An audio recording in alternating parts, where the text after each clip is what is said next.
एक लड़का एक दिन अपनी बीवी यानी कि पत्नी को लेकर अपने रिश्तेदार के यहाँ जाता है। वो लड़की जिसकी उम्र मात्र 15 साल है, वो लड़की उस लड़के के साथ लव मैरिज करती है। अब इस लव मैरिज को करने के बाद जिस तरह से वो लोग रिश्तेदार के वहाँ जाते हैं, वो लड़की वहाँ पर बैठ जाती है और जैसे जैसे दिन ढलता है, वो जो लड़का राहुल है, राहुल अपनी पत्नी से कहता है कि मुझे एक काम के लिए अभी बाहर जाना है, इसलिए तुम यहाँ पर रुको, मुझे अपने काम से जो टाइम लगेगा उसके बाद कुछ घंटे बाद मैं यहाँ आ जाऊँगा और फिर हम लोग घर चलेंगे। ऐसा कहकर वह लड़का वहाँ से चला तो जाता है, लेकिन वह वापस नहीं लौटता है। अब तो यहाँ पर जैसी रात होती है, रात होते ही 3-4 औरतें वहाँ पर आती हैं, उस लड़की से कहती हैं कि जल्दी से तैयार हो जा। अब वह लड़की परेशान, हैरान कि ये क्यों तैयार होने के लिए बात कर रहे हैं।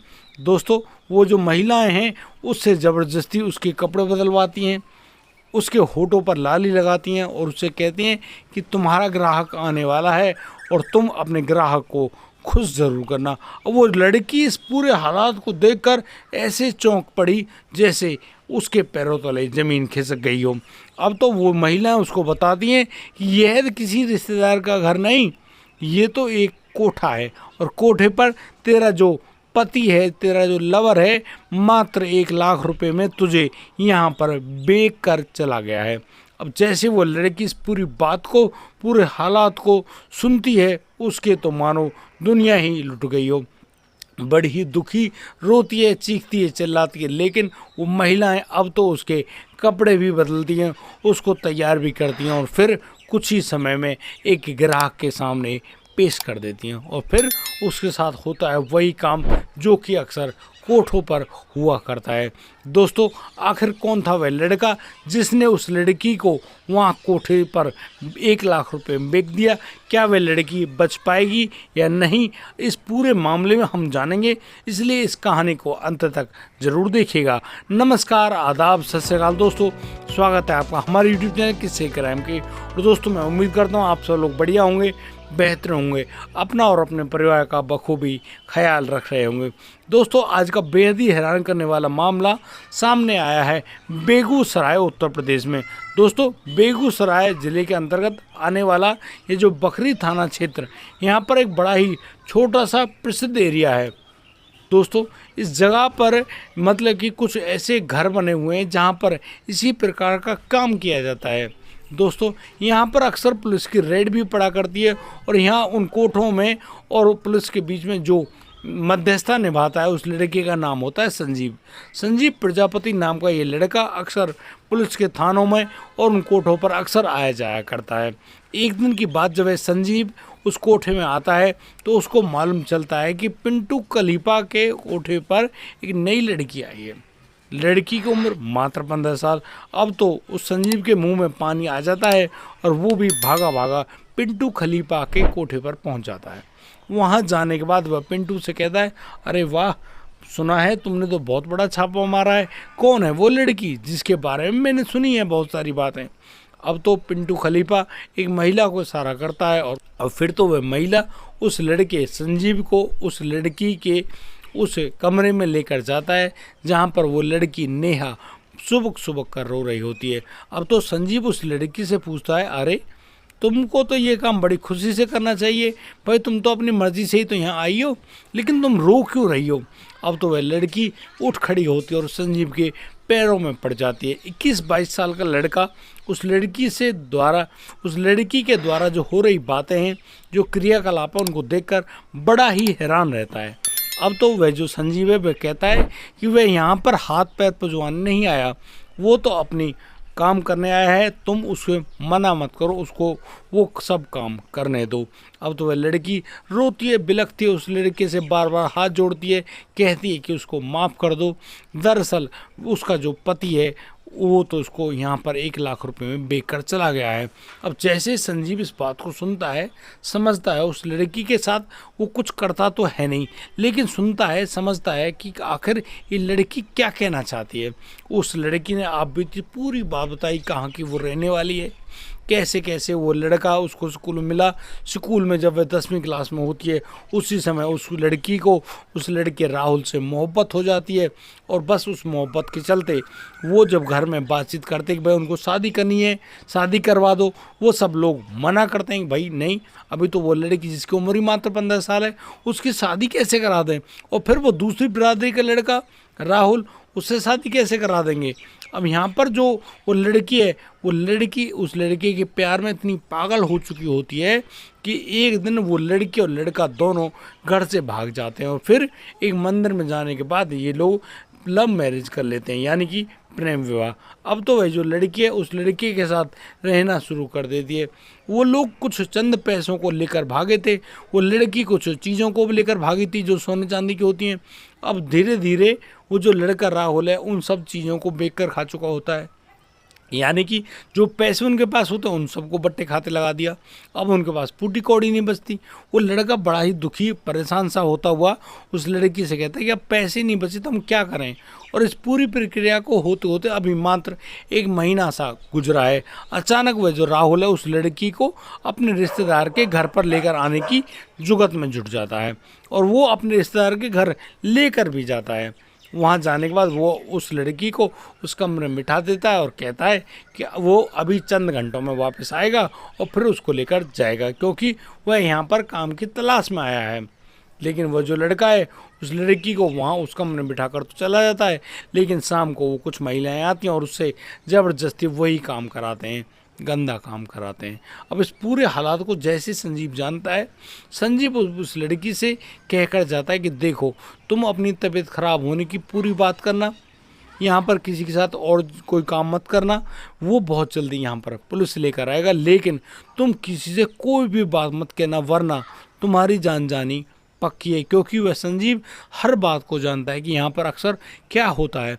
अब ये बातों को वो जो लड़की है अच्छे ढंग से समझ जाती है उस लड़के संजीव से कि वो ऐसा कोई भी कदम नहीं उठाएगी, आप बेफिक्र होइए और आप जा सकते हैं।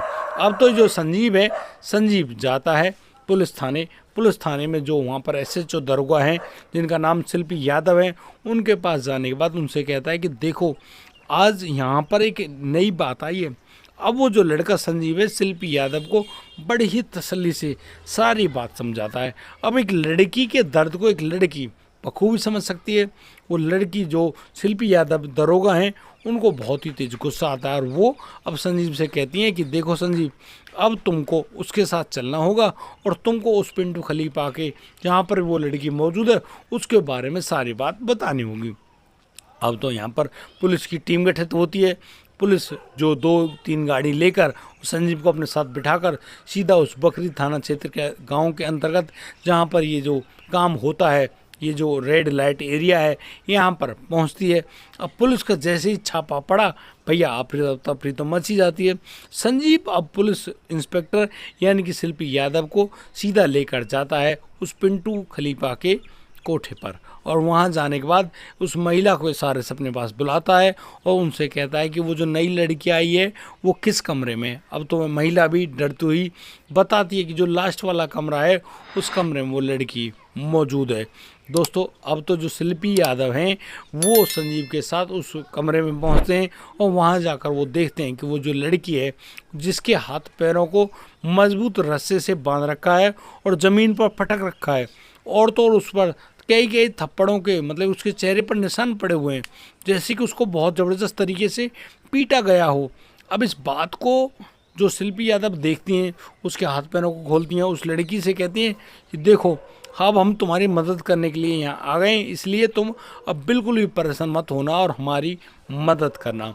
अब तो वह लड़की सुबकती हुई खड़ी होती है और उस शिल्पी यादव के पैरों को पकड़ लेती है और कहती है कि मैडम आपने आज उसको बचा लिया, उसने बहुत बड़ी गलती करी अपने जीवन में, जो उस लड़के राहुल पर भरोसा किया, उससे बेइंतहा मोहब्बत करी, और आज उस राहुल ने उसके साथ क्या किया, उसको यहाँ तड़पने के लिए छोड़कर लापता हो गया, गायब हो गया। वो कहाँ गया है खुद उसको कोई जानकारी नहीं, और उस लड़की को वो खुद 1 लाख रुपए में बेच कर गया है। अब जैसे ही ये इस पूरे हालात को वो शिल्पी यादव सुनती हैं, उस लड़की को ढाढ़स बनाती है तो एक तौलिया उठाती हैं और उससे कहती हैं कि तुम चलो मेरे साथ गाड़ी में बैठो, अब जो भी मुझसे कदम उठाया जाएगा मैं ज़रूर उठाऊंगी। यहाँ पर जो पिंटू खलीफा है अपने भाई अशोक खलीफा के साथ वहाँ पर आता है और वो उस मैडम से कहता है कि तुम इस तरह से इस लड़की को यहाँ से नहीं ले जा सकती, क्योंकि उसने 1 लाख रुपए दिए हैं, आप उनको 1 लाख रुपए दे दो। अब जो मैडम है वो कहती है कि पिंटू खलीफा अपनी खलीफाई अपने पास रखो, तुम खलीफा होंगे उन लोगों के लिए जो तुम्हें नहीं जानता हो, लेकिन तुमने कभी हवालात देखी है, उसकी मार खाई है। अब यहाँ पर जो पिंटू है वो बस चुप रह जाता है, अशोक भी चुप है। अब वो लोग ज़्यादा कोई कार्रवाई नहीं करते हैं। अब शिल्पी यादव उस लड़की नेहा को अपने साथ अपनी गाड़ी में बिठाकर वापस थाने लेकर आती हैं। उनसे जब उस राहुल के फ़ोन नंबर्स वगैरह की जानकारी जुटाई जाती है तो दोस्तों पुलिस के कहने के अनुसार अब उस लड़के राहुल के मोबाइल की जो लोकेशन वगैरह है वो ट्रेस की जाती है और दोस्तों बहुत ही जल्दी उस लड़की की लोकेशन आरा ज़िले में मिलती, जो कि पटना के नज़दीक है। अब यहाँ पर जो लड़की से पूछा गया कि क्या ये लड़का आरा का रहने वाला है, वो लड़की कहती है हाँ बिल्कुल, क्योंकि वो तो पटना की रहने वाली थी, ये लड़का आरा का रहने वाला था और जिस स्कूल में ये लोग पढ़ते थे वहाँ पर इनकी मुलाकात होती है। अब पुलिस जो है वो तुरंत आरा थाना क्षेत्र में अपने वायरलेस पर सूचना को प्रसारित करती है। अब जैसे ही वो सूचना वहाँ उधर पहुँची, पुलिस की एक टीम सीधी पहुँचती है उस लड़के के पास और उस लड़के राहुल को उसके घर से गिरफ्तार करते हुए उधर ले आती है बेगूसराय। दोस्तों अब तो पुलिस के पास जैसे वो राहुल आया, वो लड़की नेहा बड़ी ही ज़बरदस्त और बड़ी ही घूरती हुई उसकी निगाहों की तरफ देख रही है और उससे कह रही है कि तुमने उसके प्यार की कीमत मात्र 1 लाख रुपए लगाई और तुमने उसको एक कोठे पर बेच दिया। अब तो जैसे कि राहुल की चोरी पकड़ी गई हो, वो चुपचाप परेशान होता हुआ कहता क्या, कहने लायक कुछ बचा ही नहीं। अब तो जो शिल्पी यादव हैं इंस्पेक्टर, उन्होंने उस लड़के की बड़े ढंग से खबर ली, पटक के ढंग से कूटा। अब बता बेटा तूने क्या किया है यहाँ पर। वो उनकी जो लव मैरिज, भैया मंदिर में जाकर लव मैरिज कैसे होते, डॉक्यूमेंट तो कोई था ही नहीं। अब जो पुलिस है उसको ढंग से काट पीट के उसको ढंग से उसके ऊपर मतलब 376 वगैरह की बहुत सारी धाराएं लगाती है, बड़े ही ढंग से हवालात के अंदर डाल दिया जाता है और फिर अगले दिन उसको जज साहब के सामने पेश करने के बाद पूरा मामला जब बता दिया जाता है तो उसको तुरंत यानी कि पॉक्सो एक्ट के तहत जेल के अंदर डाल दिया जाता है। अब उससे जो वो रुपये लेकर गया था 1 लाख रुपये, वो भी उससे बरामद कर लिए जाते हैं। ये सब कुछ हो गया, लेकिन अब ये जो लड़की नेहा है, नेहा अब उस मैडम से कहती है कि मैडम वो किस मुंह से अपने घर जाएगी। दरअसल वो तो अब कहीं पर मुंह दिखाने लायक भी नहीं बची है। अब तो यहाँ पर जो इंस्पेक्टर शिल्पी यादव है वो उस लड़की से कहती है कि देखो बेटा, सुबह का भूला हुआ शाम को यदि घर पहुँच जाए तो उसको भूला नहीं कहते, इसलिए तुम इन बातों को अपने सर पर बिल्कुल भी मत चढ़ाओ, बिल्कुल आसान तरीके से रहो। और देखो जब मैं तुम्हारे साथ हूँ तो मैं तुम्हें तुम्हारे घर तक छोड़ कर आऊँगी, तुम खामखा परेशान होती हो, हम तुम्हारे साथ हैं और बिल्कुल भी तुम्हें छोटी मोटी या ऊपर नीचे की कोई बात सोचने की कोई ज़रूरत नहीं है। अब तो शिल्पी यादव उस लड़की को अपने साथ गाड़ी में बिठाती हैं और उनको लेकर जाती हैं उसके गांव पटना के अंतर्गत जो गांव आता है वहाँ पर, और उसके माता पिता के सामने इस लड़की को सौंपती हैं और कहती हैं कि हमने इस लड़की को उस राहुल के हाथों से मतलब कि पकड़ लिए, क्योंकि इस लड़की की उम्र कम है, से शादी के लायक ही नहीं है, हमको जानकारी मिली। अब यहाँ पर जो पुलिस है वो झूठ तो बोलती है, अब कोठे के बारे में बात कौन बताए, लेकिन उस लड़की को उस माता पिता के हाथों में सुरक्षित सौंपते हुए कहती है कि भाई अब इस बच्ची का जब भी इसकी उम्र हो जाए ब्याह शादी करना, उन्हें कोई दिक्कत नहीं है, लेकिन अपने बच्चों पर भरपूर नज़र रखिएगा। ऐसा कहते हुए शिल्पी यादव अब उस लड़की को उसके घर छोड़कर वापस अपने थाना क्षेत्र में आ जाते हैं। दोस्तों इस पूरे घटनाक्रम को सुनाने को उद्देश्य किसी को परेशान करना नहीं है, किसी का दिल दुखाना नहीं है, लेकिन जिस प्रकार से ये घटनाक्रम सामने आए हैं, बिल्कुल सच्ची घटना बता रहा हूँ मैं आपको दोस्तों, उनसे तो कहीं ना कहीं यही लगता है कि भैया आज के टाइम में जिसको लव, प्यार, मोहब्बत और लव मैरिज कहते हैं, वो कहीं ना कहीं इंसान को, उन बच्चों को ऐसे गर्त में भेज रहे हैं जहाँ से मतलब बाहर निकलने का तो कोई चांस ही नहीं है, और वो भूल कर भी नहीं निकल सकता। कोई सोच रहा हो ना अपने दिमाग में भैया मैं तो निकल जाऊंगा, बच जाऊंगा, छूट जाऊंगा, इन मामलों में कभी नहीं पड़ूंगा, तो ये उनकी अपनी भूल हो सकती है, सच्ची बात नहीं। और ये जो लोग कहते हैं ना भैया प्यार करते हैं हम तो कुछ भी कर जाएंगे, कुछ भी नहीं होगा इनसे। मैं आपको ठोक बजा के इस बात के कह सकता हूँ कि ये लोग सिवाय तमाशा करने के कुछ नहीं कर सकते। और भैया कोई कर रहा हो ना तो खूब करे, मैं कह रहा हूँ भाड़ में जाए। ऐसे इंसान को तो तुरंत छन छोड़ देना चाहिए। अरे यार, जो इस माँ बाप ने उनको पाला पोसा, इतना बड़ा किया, बड़ी ही मोहब्बत से, इतने तरीके से पाला पोसा उनको, कुछ ही महीने के प्यार में, कुछ दिनों के प्यार में, और किस लिए? सिर्फ शरीर की चाहत के लिए। मतलब आजकल लड़कियां भी और लड़के भी बराबर मात्रा में तुम छोड़ बैठते हैं। और भैया वो लिव इन वाला कलेश, लव मैरिज वाला कलेश, और फिर लास्ट में पछतावा ही बचता है।